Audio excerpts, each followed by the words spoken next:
الحمد للہ والصلاۃ والسلام علی رسول اللہ اما بعد۔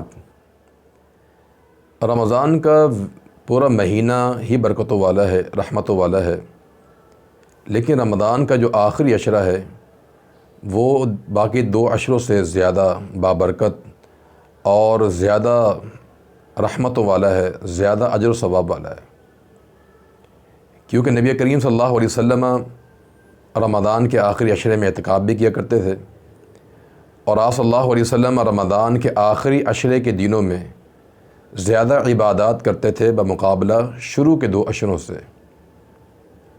اور تیسری وجہ یہ بھی ہے کہ رمضان کے آخری عشرے میں نبی کریم صلی اللہ علیہ وسلم وہ عظیم الشان رات تلاش کیا کرتے تھے جو رات لیلۃ القدر کی رات ہے، جو بڑی ہی عظمت کی حامل ہے۔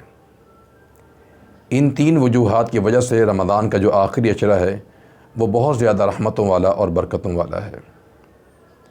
اس آخری عشرے میں جو سب سے عظیم الشان جو نیکی ہے یا رات ہے وہ لیلۃ القدر کی رات ہے، جس کے فضائل قرآن مجید میں مذکور ہیں۔ اللہ تعالیٰ کا ارشاد ہے کہ انا انزلناہ فی لیلۃ القدر، کہ ہم نے قرآن کا نزول جو ہے وہ لیلۃ القدر میں نازل کیا ہے۔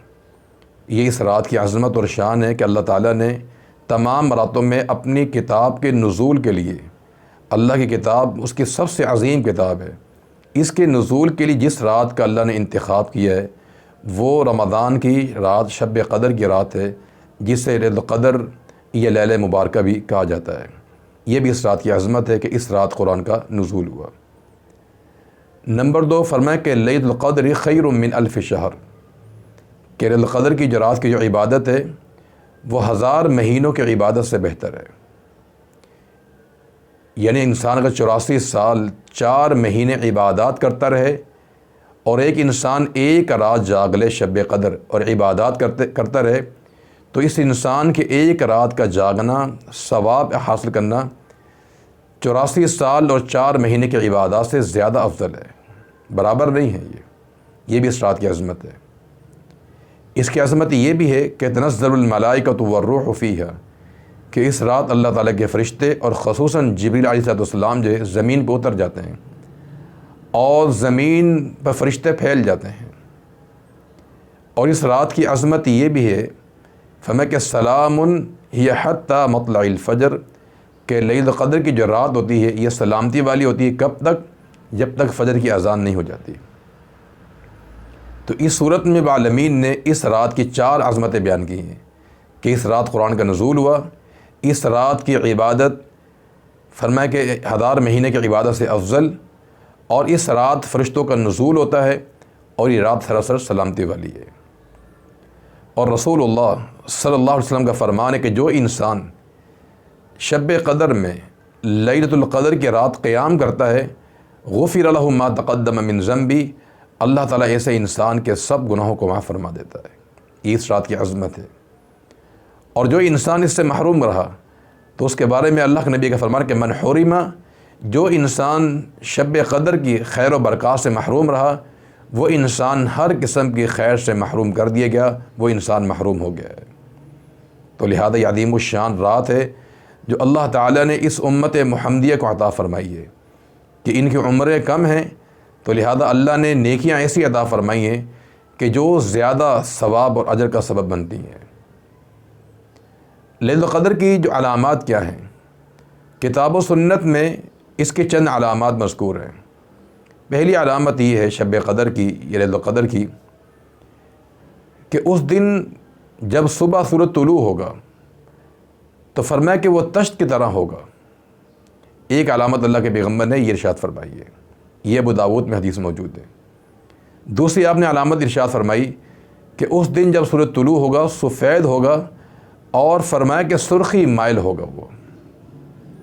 اور تیسری علامت اللہ کے پیغمبر نے ارشاد فرمائی وہ یہ ہے، فرمایا کہ وہ رات نہ تو زیادہ گرم ہوگی نہ وہ ٹھنڈی ہوگی، بالکل معتدل اور نارمل وہ رات گزرے گی۔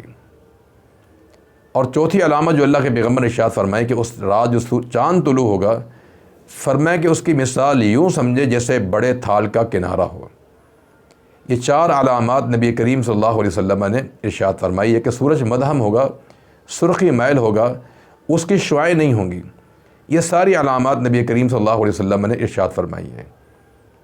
لیکن ہمارے معاشرے میں اس کے علاوہ کچھ غلط فہمیاں، یہ غلط باتیں بھی مشہور ہے بطور علامت جو ہے۔ لوگ کہتے ہیں کہ اس رات کتے نہیں بھونکیں گے، گدھے آواز نہیں نکالیں گے، سمندر کا پانی جو کھارا ہے وہ میٹھا ہو جاتا ہے، درخت زمین کو سجدہ کرتے ہیں۔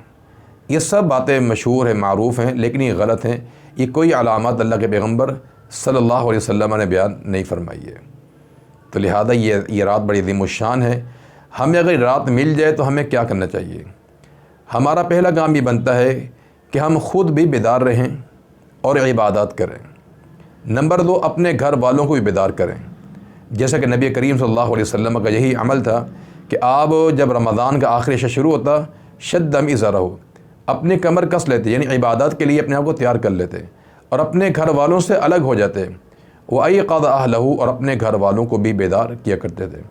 تو خود بھی بیدار رہنا ہے، اپنے گھر والوں کو بھی بیدار کرنا ہے۔